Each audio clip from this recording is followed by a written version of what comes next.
There we go. Manoj, let's talk about this first of all. I said, whenever I turn on the television in India, I'm fascinated. I love it. And it is changing so quickly, partly because of technology that allows that to happen, but by societal change as well. So maybe you can run us through some of the changes that you've seen so far. And Arnab, I think, is joining us.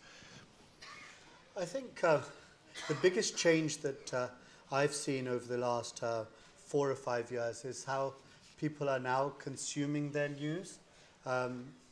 There is, of course, still a huge audience for terrestrial television and the conventional media, but the growth of digital media and the use of WhatsApp in particular, the proliferation of WhatsApp, has really changed the entire game. And I think Umang's more qualified to speak of this because he's built a huge business out of the digitization of media. But I think people are now, they don't sort of just wait for the 9 o'clock news, just as in this, I'm sorry to say that, we don't wait for breakfast. We'll watch you at 7 o'clock in the evening if we've missed you in the day. So it's more a question of use of mobile for watching news. But having said that, and I'm not just saying because Arnab's on the screen here now. And hi, Arnab. How are you? Can we hear him?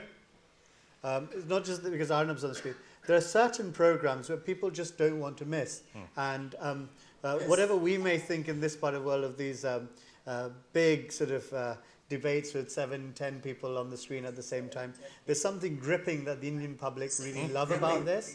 And so those prime times and super prime times are also quite, so you've got this entire mix of media that's going on. But I think pushing through all of that are digital platforms and mobile platforms.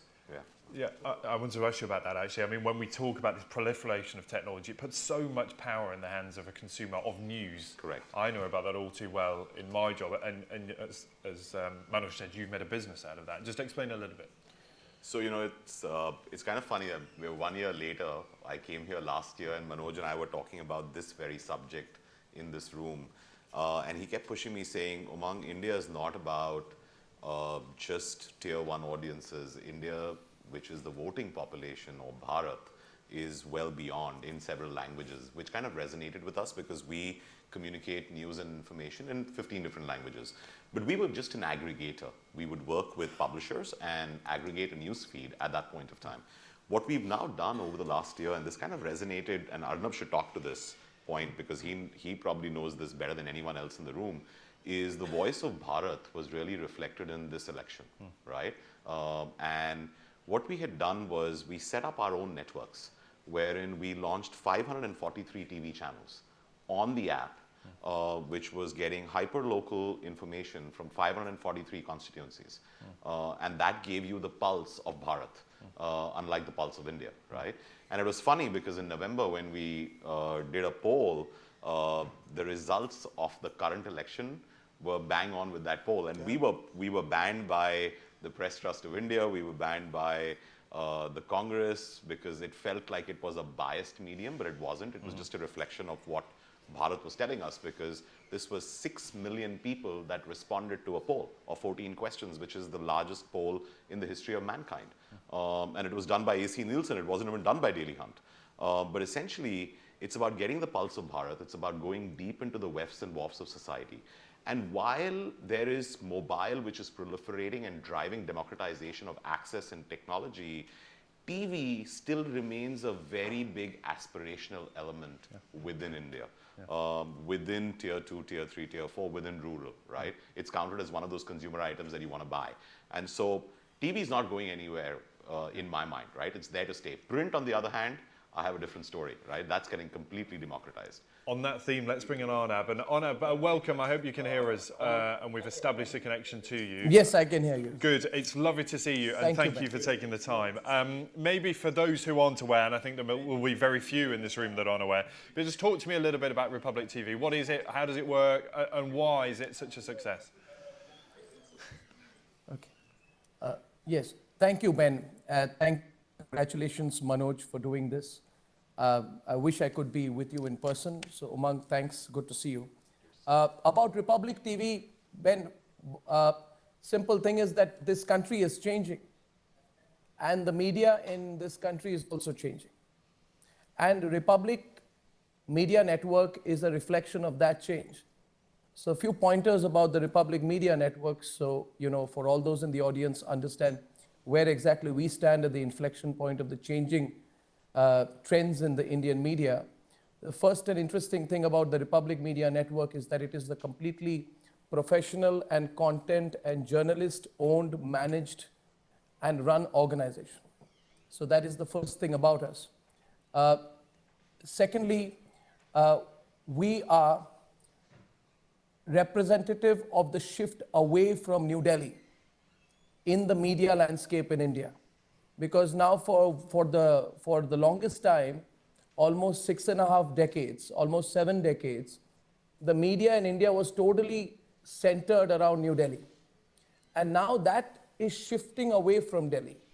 Just as you find that a particular circuit which used to operate and run the country out of the Delhi Gymkhana Club has become irrelevant, as is now, people can no longer say that 2014 was an aberration. It was not. Those people who thought that it was an aberration, they were the anomaly. And now the media sector is shifting out of Delhi. And I predict, therefore, that in the future, the print organizations will be centered around Delhi, but the television and new age and digital businesses will slowly begin to move outside of Delhi. And it's interesting that I'm saying this to you today because tomorrow we are going to announce the launch of a new federation of media in India called the News Broadcasters Federation, in which we will have almost 50 to 60 news channels, all news channels outside of Delhi, who are now reclaiming their place in the voice of this country. So Republic is at an inflection point of that. We run a very successful #1 English channel. We run the #2 Hindi channel in the country today. And we are on the verge of massive experiments in digital, both domestically and around the country. But just to keep the long story short, the fact that we are just a 2-year-old organization. And in our David and Goliath battle, we have beaten all the old legacy players in media in India. We have given a bloody nose to the Times of India, to Z News, to the big players. The fact that we have come together and captured the market share is also a reflection of the fact that people in India are tired of the old players and now want to see a shift. And before I summarize this, and I can tell you more about how I view the shifts in trend affecting our presence globally, one thing to remember is that in the next 10 years, India will be the media capital of the world. And it is an inevitability. It is just an absolute accident that this has not happened till now. So we will be leading that tide because we have technology, we have youth. Ben, please don't get provoked by this, but I do say that we speak better English than most people in your country. And therefore, we have a unique advantage besides being democracy. And look at the rate of our growth. Our media sector is growing at 9%, which is twice that of China, and 9 times that of the United States of America. So we are now gaining as a country in ambition, and the new age media players of India are also going to grow in ambition and eventually go beyond the geography of the country. Manoj, I think it's so interesting there hearing from Arnab about the proliferation of news channels and the availability of media and just the sheer number of sources, and then to talk about the hyper-local TV that you're doing. I mean, in the UK, quite clearly very different scale, but we struggle to sustain 2 news channels because the audiences just aren't there. Yeah. Because the audience is on mobile, they get the headline and they move on. Manoj, how does that work in India? And is this just because there's a technological shift, or actually there is still an appetite for television if it is done correctly? I think there is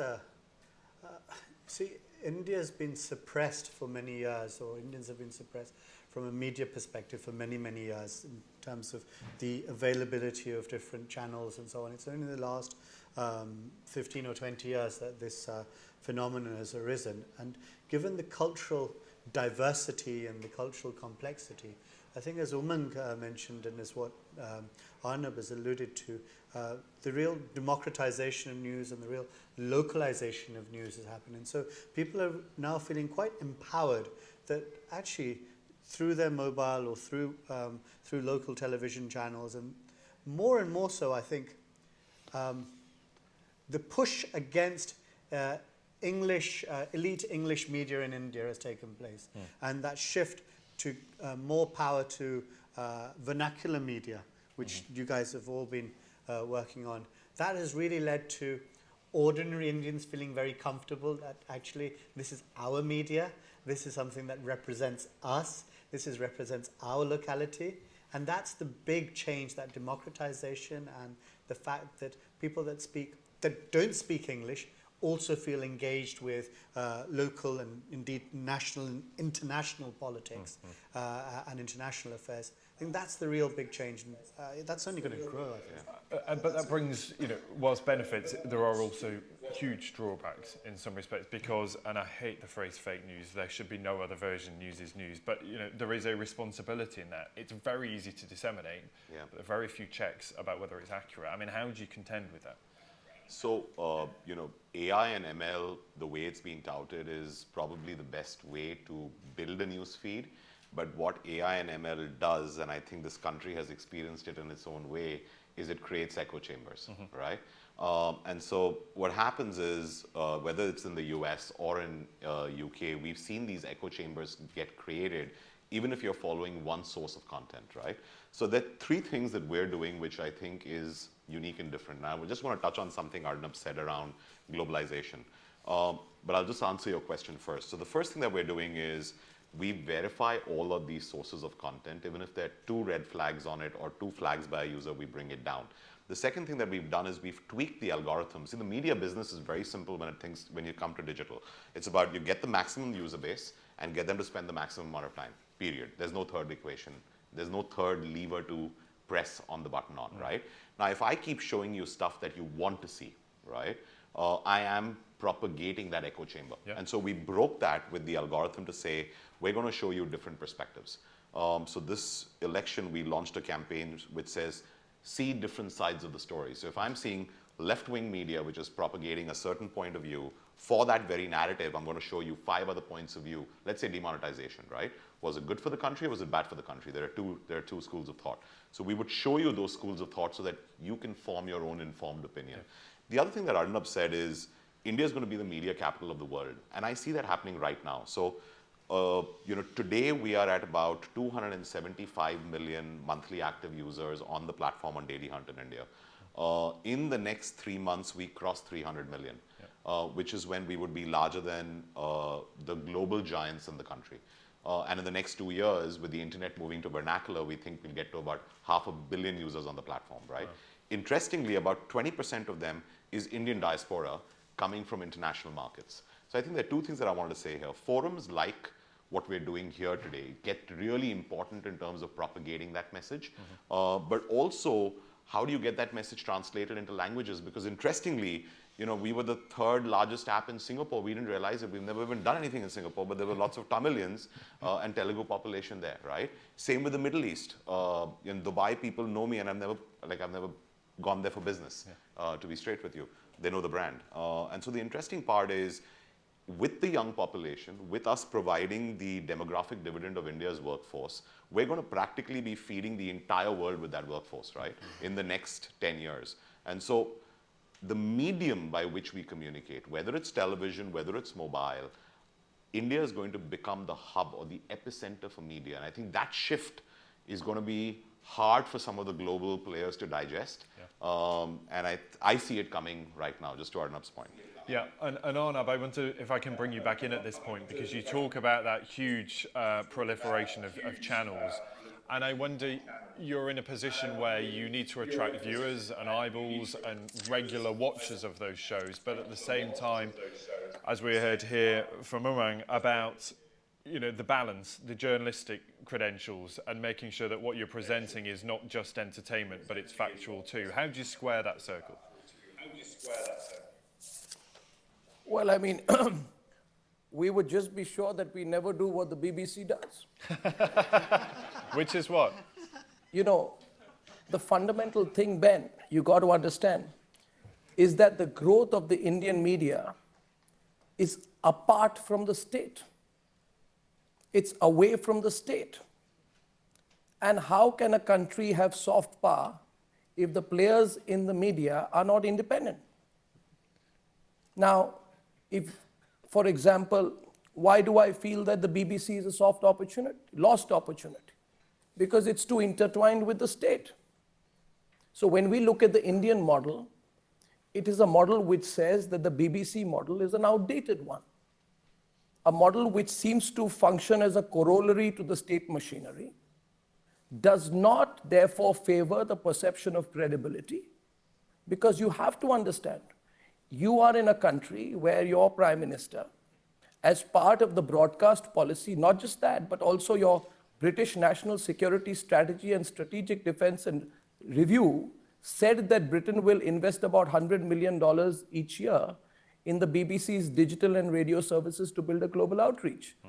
Now contrast that with the way the Indian media is growing. The Indian media is growing with a bunch of hungry innovators based upon the spirit of private enterprise in an extremely competitive market. You know, Ben, today in India, we have at least 300 to 400 news channels. My network operates as one of them. And therefore, it's a tough market. And a tough market, but with great opportunity. One built on the principle of fundamentally private enterprise. When you say private enterprise, you go with one other assumption, that if you compromise your credibility, there is no viewership. And if there is no viewership, there is no business. So credibility is not just a compulsion, it is a necessity in our business. So you would find a tremendous amount of self-regulation as far as the Indian media is concerned. But then again, as Umang rightly said, we have a population that is so hungry. I think what one can touch upon, Ben and Manoj and Umang can also share more about, is the bursting of bandwidth in our country. Totally. The fact that today you have 900 million Indians with access to bandwidth that is unheard of. And then also keep one more thing, that Indians are very restless with adopting and rejecting technology. Just anecdotally, I'll tell you, India was the last country where the BlackBerry entered and the first country to reject the BlackBerry. So, you know, if you were to come to India in 2001 or 2002 or maybe even 2006-07, nobody would know what a BlackBerry phone is. And by 2010, the BlackBerry was history in India. So Indians generally are extremely restless. I'll give you one more figure. How are Indians consuming media? Indians no longer use the television screen to consume media. In the last general elections, I was surprised. Simply the digital live stream of Republic TV. Of course, on the 23rd of May, the day of the results, it was a weekday. So I assume a lot of people were watching us in offices and not maybe at home. But we found some 200 million watch minutes only in that 12 to 15-hour period. That is humongous amount of content consumption that is happening in India. And come to think of it, none of this was tweaked for a digital audience. Now imagine if I was to actually tweak content for a digital-only audience, that number could go up to an unbelievable amount. And that is what is going to spearhead the growth of the media. As far as editorial rules, etc. are concerned, the most amazing thing about our country is we are fiercely independent. For the last 15 years, we have not allowed governments to interfere. Manoj knows, and the others who in the audience know this, that some of the battles that we have fought, some of our battles we have fought editorially. We've taken on governments, we've taken on the Modi government, we've taken on the Congress governments, we've taken on ministers, we have run public campaigns, we've run activist journalism. And I remember once in the last government, a minister once told me that, is this Tahrir Square? Is this Egypt? Do you want to create an Egypt-like situation in our country? Yeah. But what that tells you also is the robustness of the media behind it. So that's why I believe technology, democracy, youth, knowledge of English, all of this is a fantastic cocktail for future growth. And of course, there are people like Umang who are not just content creators, but they are unique aggregators. So that provides another platform. And one last thing I'll tell you, we are very experimental. Today, we make our channel available on all platforms. So on the payments platform, leading payments platform in India, Paytm, if you go, you will find Republic TV live streaming. If you take an Ola taxi anywhere in India, the most popular taxi service, taxi aggregator, you'll find Republic TV there. Even if you go on Daily Hunt, you'll find Republic TV there. So we are distributing everywhere. The challenge is, how do we monetize it? Correct. Our battles is today with the Googles and the Facebooks and others who are selling volume. So it's very difficult to monetize content in India when the global players are selling it for peanuts. So the global players come to India, their servers are in the United States of America, they hold no accountability to the Indian population, and they're selling inventory so cheap. So if people like me want to create quality content, we are competing against Google and Amazon and Facebook. So we have bigger battles, but we are going to find a way. And one of the ways probably for us is to not remain restricted to the Indian market, but to grow outside of it. So that's going to happen by next year, and by maybe 2021, 2022, you will find major media players, big investments in the media scape, and out of Pune and Mumbai and maybe Bengaluru, you will have big global media giants now beginning to mushroom out of the subcontinent. Arnab, you won't be surprised to know I fundamentally disagree about my impartiality. But nonetheless, we can maybe talk about that offline. If I can just come in here, I think Arnab makes a number of interesting points. But Ben, you talked about fake news. I want to, so there's fake news, but there's also fake analysis. And I want to bring back the conversation to the last elections. And why is it that every single so-called credible international news agency and news channel called these elections completely wrong? What happened there? Whether it's Time, New York Times, the BBC, The Guardian, The Economist, each and every one of these organizations got it wrong. Now, is that out of coincidence? Is that, what is it? That's not fake news, but is there something in that analysis that is fundamentally wrong?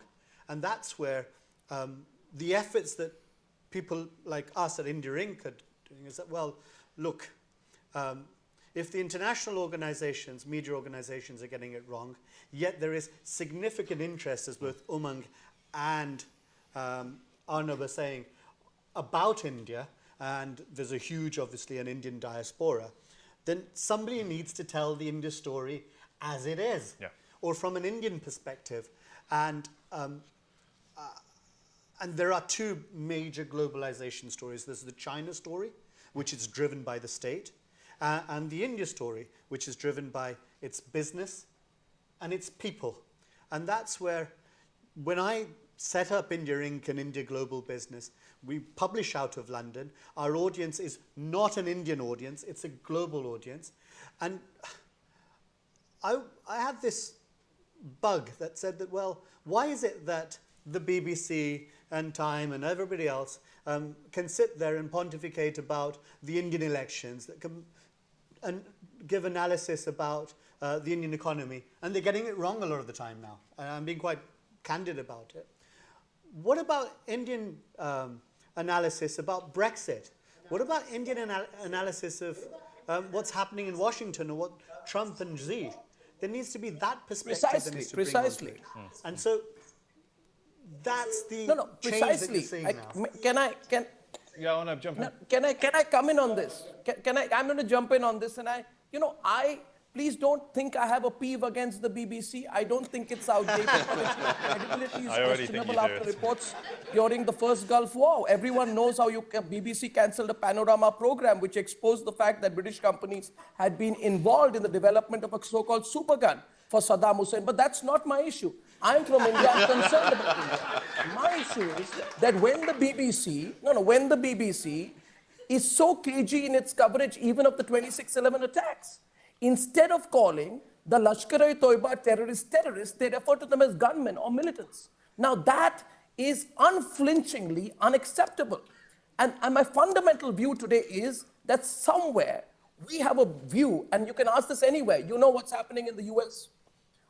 We need to ask ourselves why a lot of media organizations now beginning to operate out of Canada rather than the United States because of the domestic environment. Similarly, we need to understand that the media in the UK has not moved on, and the only place which can be a balancing act for the whole world, a balancing factor has to come out of India, completely stand together, which is why people like me, Manoj, do not want to only build global organizations to address Indians abroad. No, we have a view on the BBC. We believe that we can be a place where news can both be created and curated. After all, if news can be curated in London or curated in Atlanta, it can be curated in Mumbai. And we need to be open to the fact that we have it within our horizon. In the next 5 or 7 years, is a fantastic window of opportunity to actually make that happen, because we have the tenets of journalism behind us. We're not Vice, we're not Shane Smith, we're not non-serious players, but we are. The only problem with the Indian audience has been perhaps fundamentally insular so far. We have to break through that. We have to establish our own credibility. And may I just add one more anecdotal factor in that, Ben? Please understand, I'm a great believer in people from different nationalities working together out of any environment. I've studied in the United Kingdom. I've been a visiting fellow at Cambridge. I've studied in Oxford. But what I'm saying today is India is the biggest melting pot that is about to happen.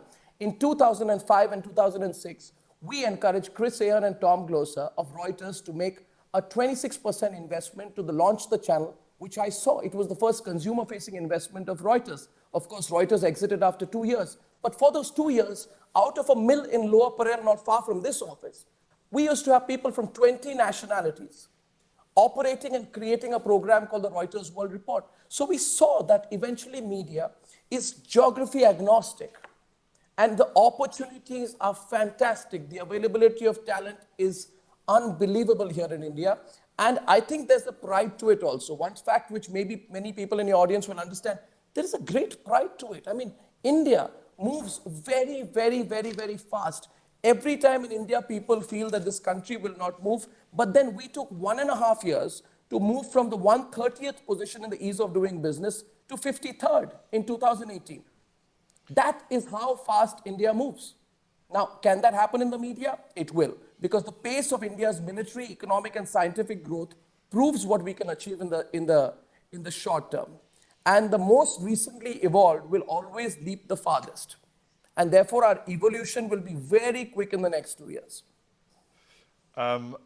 For so many reasons, we need to continue this conversation, Arnab, maybe later. I fundamentally disagree on so many things.